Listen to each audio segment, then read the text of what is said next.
Welcome to Fulwani Education. Lesson 10. Karma. Sir Mohanlal looked at himself in the mirror of a first-class waiting room at the railway station. Sir Mohanlal ने railway station के first class waiting room के आईने में खुद को देखा. The mirror was obviously made in India. आईना स्पष्ट रूप से भारत में बना था.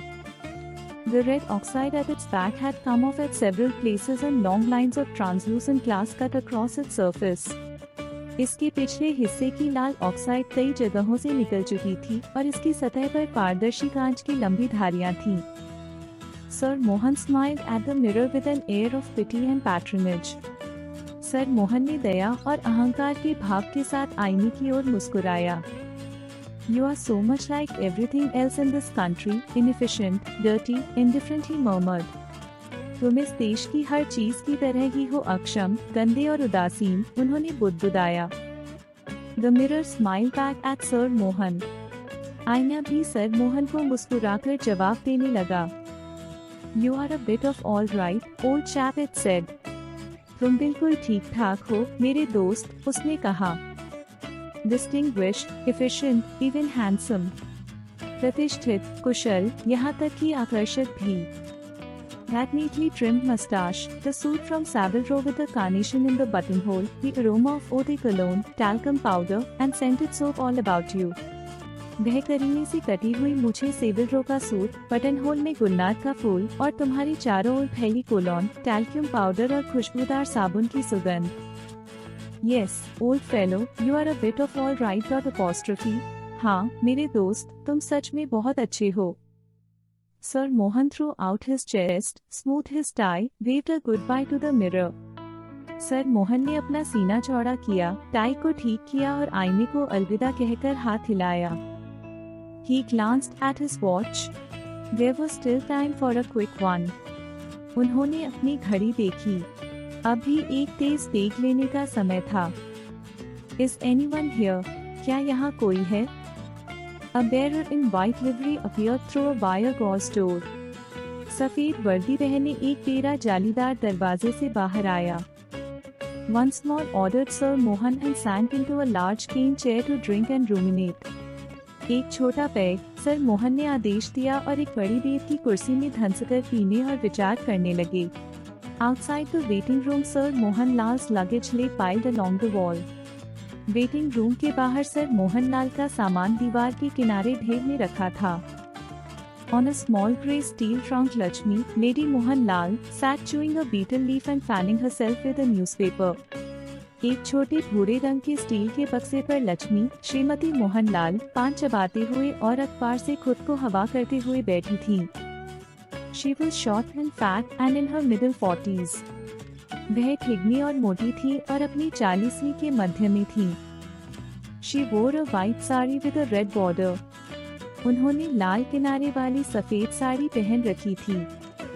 On one side of her nose glistened a diamond nose ring and she. उनकी नाक के एक ओर हीरे की नथ चमक रही थी और वह had several gold bangles on her arms. उनके हाथों में कई सोने की चूड़ियां थीं. She had been talking to the bearer until Sir Mohan had summoned him inside. वह बेरे से बातें कर रही थी जब तक कि सर मोहन ने उसे अंदर बुला नहीं लिया. As soon as he had gone, she hailed a passing railway coolie. जैसे ही बह गया, उन्होंने एक गुजरते हुए रेलवे कुली को बुलाया. Where does the Zanana stop? जनाना डिब्बा कहाँ रुकता है?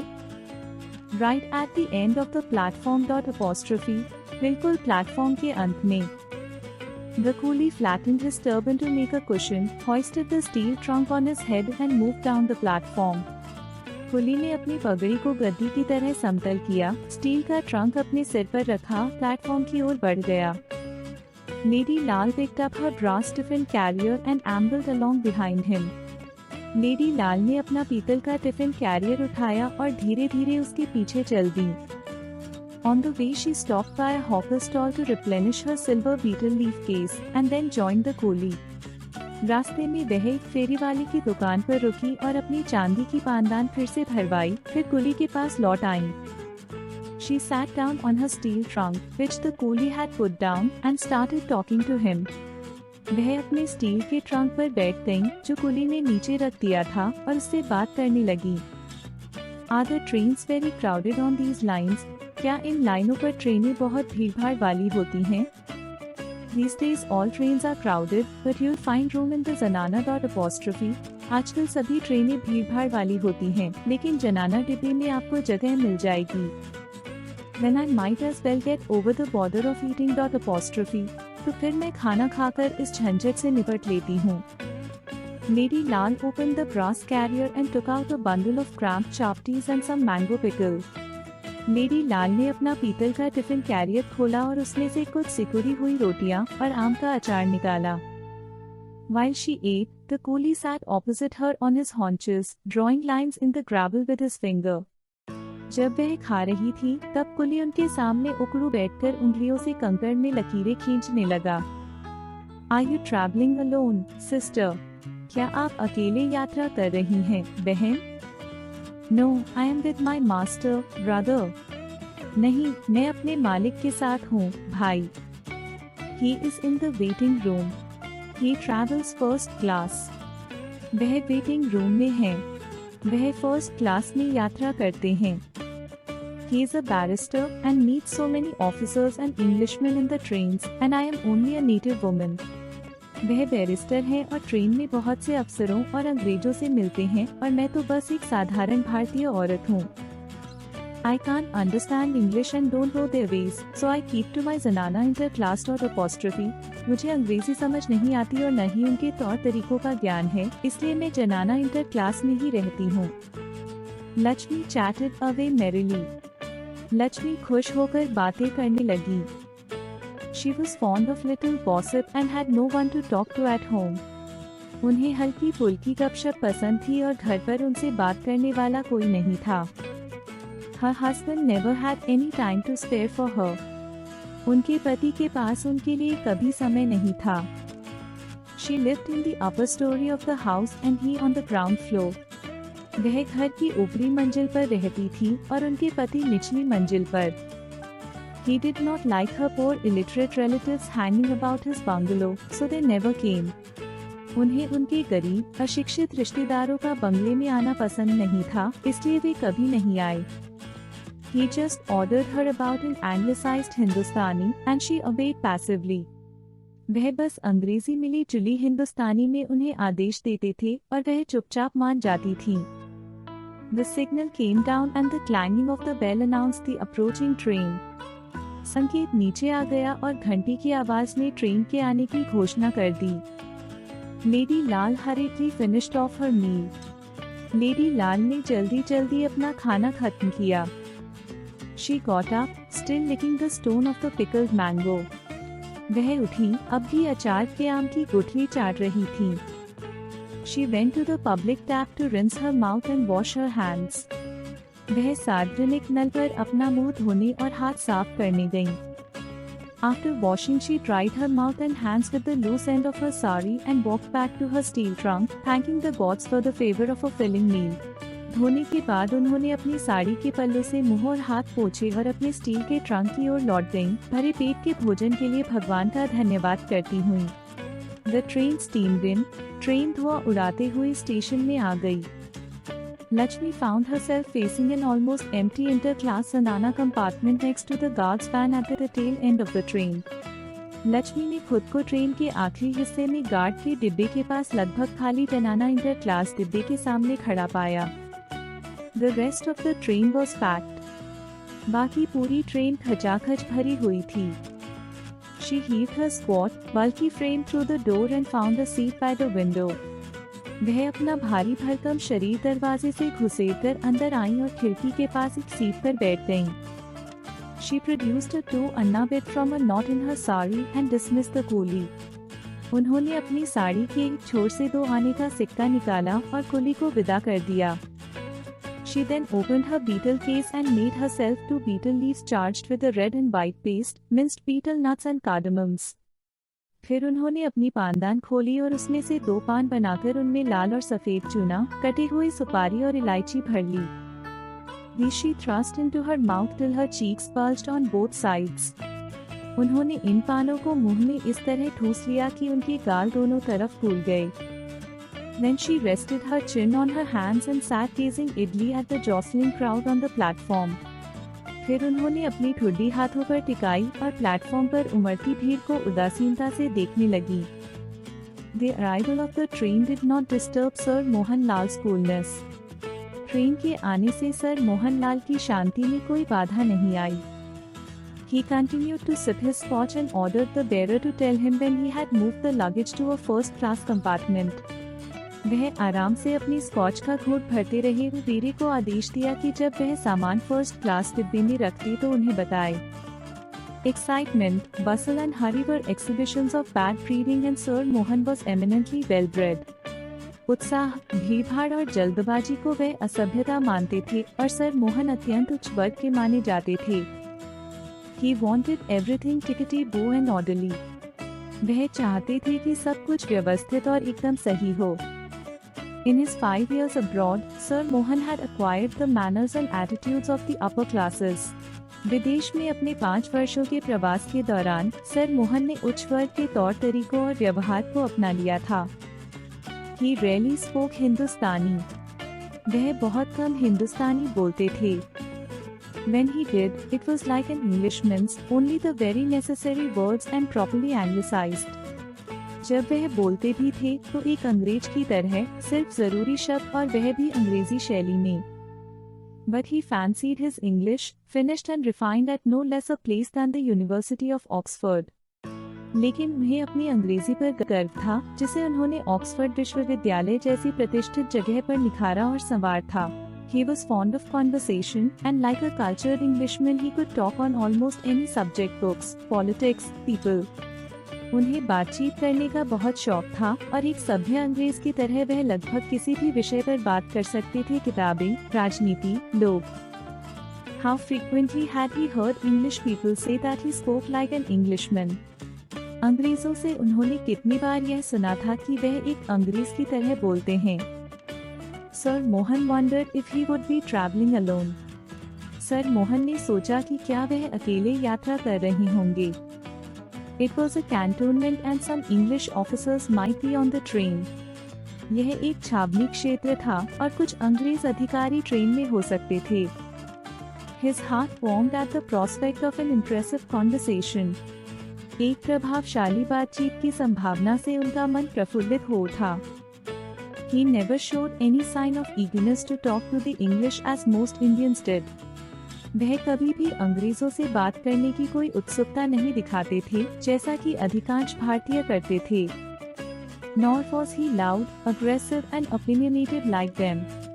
और न ही वह उनकी तरह जोरदार, आक्रामक और हठधर्मी थे. He went about his business with an expressionless matter of factness. वह बिना किसी भाव प्रदर्शन के तटस्थ भाव से अपने काम में लगे रहते थे. He would retire to his corner by the window and get out a copy of the Times. वह खिड़की के पास अपने कोने में बैठ जाते और द टाइम्स का एक अंक निकाल लेते. He would fold it in a way in which the name of the paper was visible to others while he did the crossword puzzle. वह उसे इस तरह मोड़ते कि अखबार का नाम दूसरों को साफ दिखे जबकि वह क्रॉसवर्ड पहेली हल करते रहते. The Times always attracted attention. The Times हमेशा ध्यान आकर्षित करता था. Someone would like to borrow it when he put it aside with a gesture signifying, I finished with it. Apostrophe. कोई उसे उधार लेने की इच्छा जताता जब वह इसे एक संकेत के साथ किनारे रख देते, मानो कह रहे हों, मैंने इसे पूरा पढ़ लिया. Perhaps someone would recognize his tie, which he always wore while traveling. शायद कोई उनकी टाई को पहचान लेता जिसे वह हमेशा यात्रा के दौरान पहनते थे. That would open a vista leading to a fairyland of Oxford colleges, masters, dons, tutors, boat races and rubber matches. यह बातचीत को ऑक्सफोर्ड कॉलेजों, प्रोफेसरों, शिक्षकों, नाव दौड़ों और रग्बी मैचों की जादुई दुनिया तक ले जाता. If both the Times and the tie failed, Sir Mohan would take out his handsome gold cigarette case filled with English cigarettes. अगर द टाइम्स और टाई दोनों ही विफल हो जाते तो सर मोहन अपना सुंदर सोने का सिगरेट केस निकालते जिसमें अंग्रेजी सिगरेट भरी होती. English cigarettes in India? How on earth did he get them? Bharat में अंग्रेजी सिगरेट, आखिर उन्हें ये कहाँ से मिली? Sure, he didn't mind. And Sir Mohan's understanding smile, of course he didn't. क्या वह बांटने में संकोच करेंगे? और सर मोहन की समझदारी भरी मुस्कान, बिल्कुल नहीं. But could he use the Englishman as a medium to commune with his dear old England? लेकिन क्या वह किसी अंग्रेज के माध्यम से अपने प्रिय पुराने इंग्लैंड से जुड़ सकते थे? Those 5 years of grey bags and gowns, of sports blazers.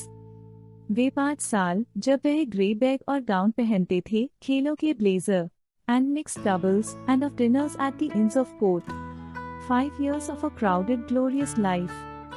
और मिक्स डबल्स और कोर्ट के इन में शानदार डिनर. 5 साल की व्यस्त और शानदार जिंदगी.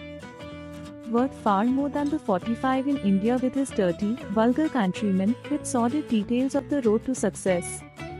भारत में अपने गंदे, अशिष्ट हमवतन लोगों के साथ बिताए 45 वर्षों से कहीं अधिक मूल्यवान, जहां सफलता की राह की गंदी कहानियां थीं. Sir Mohan's thoughts were disturbed by the bearer announcing the installation of the Sahib's luggage in a first-class coupe next to the engine. Sir Mohan के विचार तब भंग हुए जब नौकर ने आकर बताया कि साहब का सामान इंजन के पास एक प्रथम श्रेणी के कूपे में रख दिया गया है. Sir Mohan walk to his coupe with a studied gait. Sir Mohan एक सधी हुई चाल के साथ अपने कूपे की ओर बढ़े. He was dismayed. The compartment was empty. वह निराश हो गए. डिब्बा खाली था. With a sigh he sat down in a corner and opened the copy of the Times he had read several times before. एक गहरी सांस लेते हुए वे कोने में बैठ गए और द टाइम्स का वह अंक खोल लिया जिसे वे कई बार पढ़ चुके थे. Sir Mohan looked out of the window down the crowded platform. Sir Mohan ने खिड़की से बाहर भीड़भाड़ वाले प्लेटफॉर्म की ओर देखा. His face lit up as he saw 2 English soldiers trudging along, looking in all the compartments for room. उनका चेहरा चमक उठा जब उन्होंने 2 अंग्रेज सैनिकों को धीरे धीरे चलते हुए देखा जो सभी डिब्बों में जगह खोज रहे थे. They had their haversacks slung behind their backs and walked unsteadily. उनके कंधों पर भारी बैग टंगे थे और वे डगमगाते हुए चल रहे थे. Sir Mohan decided to welcome them, even though they were entitled to travel only second class. Sir Mohan ने उनका स्वागत करने का निश्चय किया, भले ही वे केवल द्वितीय श्रेणी में यात्रा करने के अधिकारी थे. He would speak to the guard. वह गार्ड से बात कर लेंगे. One of the soldiers came up to the last compartment and stuck his face through the window. एक सैनिक अंतिम डिब्बे तक आया और खिड़की से अंदर झांकने लगा. He surveyed the compartment and noticed the unoccupied berth. उसने डिब्बे का निरीक्षण किया और खाली बर्थ देखी. Air, will he shouted one air. अरे विल, उसने चिल्लाकर कहा, इधर एक जगह है. His companion came up, also looked in, and looked at Sir Mohan. उसका साथी भी आया, अंदर देखा और सर मोहन की ओर देखा. Get the nigger out, he muttered to his companion. इस काले को बाहर निकालो, उसने अपने साथी से कहा. They opened the door and turned to the half-smiling, half-protesting Sir Mohan. उन्होंने दरवाजा खोला और आधे हंसते, आधे विरोध करते सर मोहन की ओर मुड़े. Reserved yelled Bill. Reserved Bill चिल्लाया. जनता reserved. Army, फौज exclaimed Jim, pointing to his khaki shirt. Janata reserved. Army फौज, जिम ने अपनी खाकी शर्ट की ओर इशारा करते हुए कहा. एकदम जाओ, गेट आउट. एकदम जाओ, बाहर निकलो. I say, surely protested Sir Mohan in his Oxford accent. अरे सुनो, जरूर. सर मोहन ने अपनी ऑक्सफोर्ड उच्चारण में विरोध किया. The soldiers paused. It almost sounded like English, but they knew better than to trust their inebriated ears. सैनिक रुक गए. यह लगभग अंग्रेजी की तरह लगा, लेकिन वे अपने नशे में धुत कानों पर भरोसा नहीं करना चाहते थे.